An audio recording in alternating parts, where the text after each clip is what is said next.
Senos statybos daugiabučiai gyvenamieji namai ne visada pasižymi gera oro ventiliacija. Namuose gaminame maistą, džioviname rūbus, dėl to patalpose pradeda kauptis drėgmė, rasoja langai, o ilgainiui gali atsirasti ir dar didesnių problemų.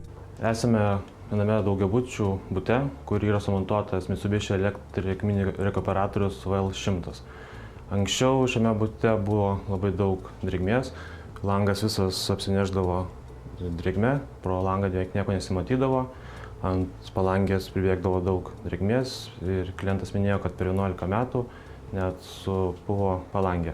Šiai problemai spręsti sumontavus mini rekuperatorių VL100, per 2 dienas visa drėgmė iš kambario išėjo, susitvarkė langų visos rasojimas, per savaitę išėjo visa drėgmė iš viso buto. Tokios sistemos pašalina ne tik drėgmę, sumontavus jas visame name galima sumažinti ir šildymo sąnaudas. Sumontavus šį mini rekuperatorių, bute sumažėjo drėgmės kiekis, pagerėjo oro kokybė, taipogi, kad sumontavus visame name tokius rekuperatorius, visame name sumažėtų šildymo sąnaudos, nereikėtų darinėti langų, taip išleis visos šilumos ir kad sutvarkytų drėgmė, būtų žymiai paprasčiau viskas.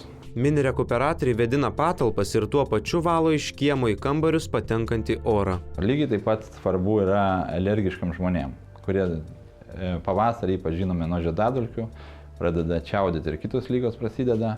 Tai tas labai yra svarbu, kad nepatektų į vidų oras su žiedadulkėm.